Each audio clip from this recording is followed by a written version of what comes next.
पीपली गांव की गलियों में घूम रहे हैं, जो कि लक्सर विधानसभा का ये गांव है।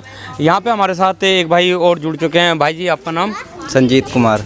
संजीव कुमार जी, जैसे अभी चुनाव चल रहे हैं और प्रत्याशी भी आ रहे हैं, हर एक पार्टी के प्रत्याशी आ रहे हैं, आप वोट या निर्दलीय को? निर्दलीय को ही जाएगी जिस बार वोट। निर्दलीय को ही जाएगी। तो निर्दलीय में कौन है? निर्दलीय को बहन है हमारी, इनको जाएगी रेणु कश्यप जी। तो सुना आपने कि जो हमें रोजगार देगा हमारा वोट उसके पास जाएगा, और इन्होंने इसी वजह से किसी पार्टी के प्रत्याशी को नहीं चुना है, इन्होंने निर्दलीय प्रत्याशी चुना है, जो कि रेणु कश्यप हैं, जिनका चुनाव निशान है पानी की टंकी, उन्हें चुना है इन्होंने।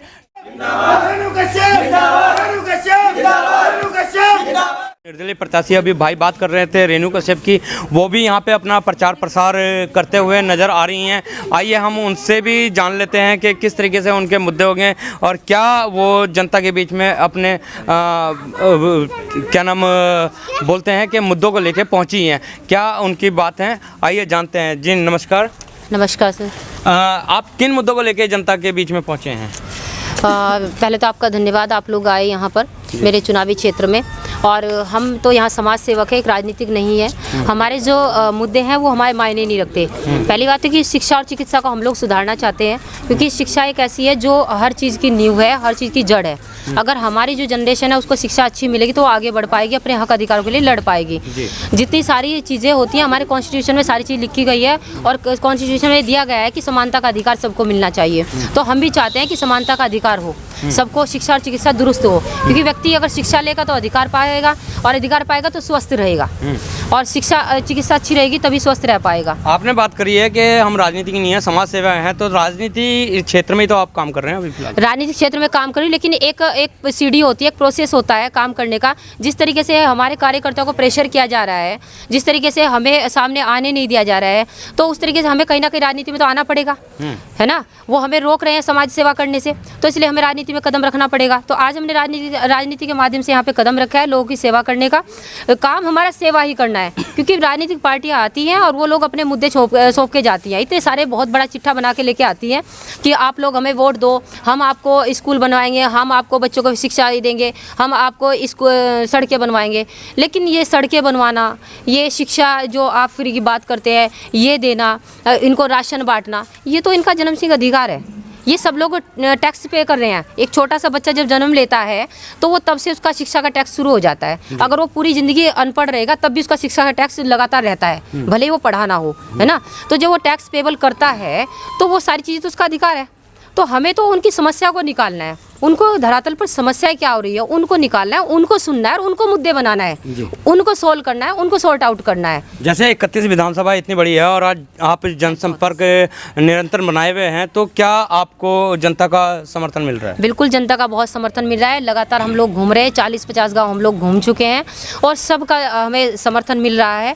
बड़े बुजुर्गों का आशीर्वाद भी लगातार मिल रहा है। जी आपकी यहाँ पे जो फाइट रहने वाली है वो कौन सी पार्टी के प्रत्याशी से रहने वाली है? जैसे आप निर्दलीय हैं तो बीजेपी भी है, आज़ाद समाज पार्टी है, बहुजन है, तो कौन से प्रत्याशी से आपकी जो है बराबर की टक्कर रहने वाली है? देखो, सत्ता में जो वर्तमान में रहा है सबकी फाइट उसी से रहती है, और मेरी फाइट भी उसी है। कहीं ना कहीं उन्हीं को नुकसान लग रहा है, तभी जा करके वो हमारे जो प्रत्याशी हैं, जो हमारे कार्यकर्ता हैं, उनको नुकसान पहुंचाने की कोशिश कर रहे हैं, या फिर कहीं ना कहीं उनको प्रेशराइज। आपने नुकसान की बात करी है कार्यकर्ताओं को, तो किस तरीके का नुकसान इसी तरह का? देखिए, जब वो प्रेशराइज कर रहे हैं, कभी पैसे का प्रलोभन दे रहे हैं, कभी गाड़ियों को परेशान कर रहे हैं, कभी किसी तरह से परेशान, तो ये एक तरह से जब वो प्रेशराइज करे तो कल नुकसान हो गया तो उसमें देर तो नहीं है।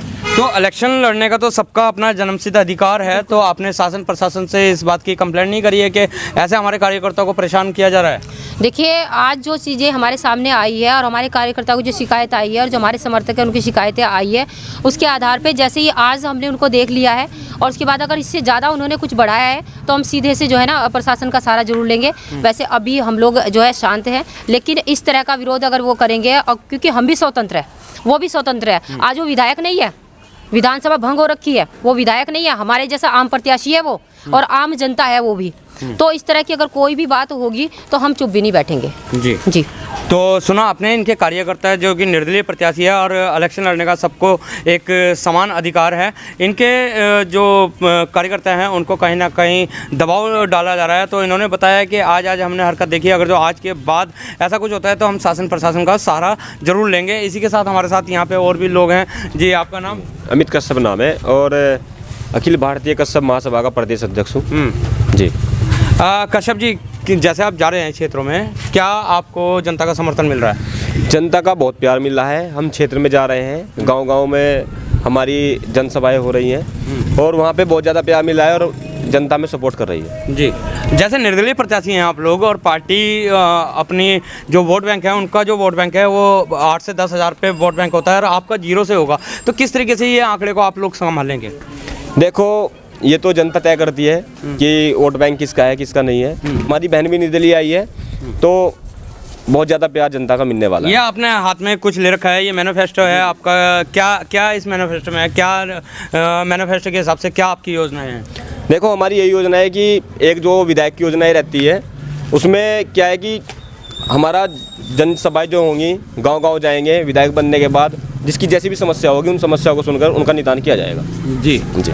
तो जैसे आपने कश्यप समाज का बताया अपने आप को, तो और समाज का भी आपको योगदान मिल रहा है? देखो, हम चुनाव मैदान में आए हैं तो आपको और इस समाज का भी योगदान मिल रहा है? जी। हाँ, मैं कह रहा हूँ कि जैसे हम चुनाव लड़ रहे हैं तो इसमें हम कश्यपों की समाज से ही सपोर्ट नहीं मांग रहे हैं, हम हर समाज सपोर्ट कर रहा है। ओबीसी समाज जितना भी है हमें फुल सपोर्ट दे रहा है, पूरा प्यार दे रहा है। तो सुना आपने, खाली कश्यप समाज के दम पे ही ये इलेक्शन नहीं लड़ रहे हैं, इनके साथ हर समाज जो है कंधे से कंधा मिला के खड़ा हुआ है और ये निर्दलीय प्रत्याशी है और कहीं ना कहीं ईमानदार हैं, इसलिए इन्हें गांव की जनता का, क्षेत्र की जनता का सपोर्ट भी मिल रहा है। इसी के साथ हमारे साथ कुछ और भी साथी है। भाई साहब, आपका नाम? मेरा नाम सोनू कश्यप है। सोनू कश्यप जी, ये बताएं कि क्या आपका योगदान बन रहा है गाँव के लोगों का, मतलब आपकी तरफ रुझान कितना है? बिल्कुल, क्योंकि पुराने जो हमारे विधायक रह चुके हैं उसे सब परेशान हो गए तो नए को चॉइस करेंगे, तो हमें पूरा सहयोग मिल रहा है और पूरा सहयोग मिलेगा भी, क्योंकि उनका कहीं ना कहीं हमें विश्वास है कि कोई नई जनसन और निकल के कोई लेडीज पहली बार इस क्षेत्र में इकट्ठ खड़ी हुई है, तो हम यही चाहेंगे कि पूरा सहयोग मिले और पूरा सहयोग मिलेगा भी। तो सुना आपने कि पहली बार कोई महिला कैंडिडेट जो है निर्दलीय उम्मीदवार बन के गाँव क्षेत्र में आई है और लक्सर क्षेत्र में आई हैं, तो कहीं ना कहीं महिला होने के नाते इन्हें पता है कि छोटी छोटी समस्याएं क्या होती हैं और उन समस्याओं का ये पूरा निवारण करने की कोशिश करेंगे। इसी के साथ हमारे साथ कुछ और भी लोग हैं। भाई जी, आपका नाम? राम कुमार कश्यप। राम कुमार जी, क्या चाह रहे हैं इस बार? ये चाह रहे हैं कि इस साल तो ये सरकार बदलनी चाहिए। सरकार ना बदले, विधायक तो बदल ही जाना चाहिए हमारा, कि प्रतिनिधि नया आएगा तो नया कार्य हो। तो कश्यप जी पहुंची हैं, तो उनके बारे में क्या विचार है आपका?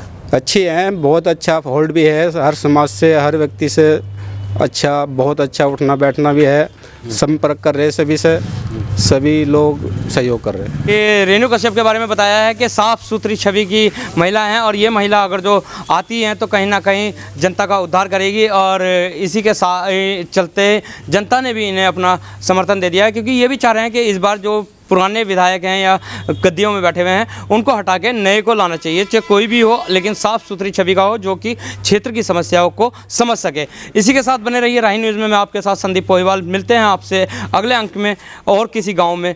जब तक के लिए दीजिए इजाज़त। धन्यवाद।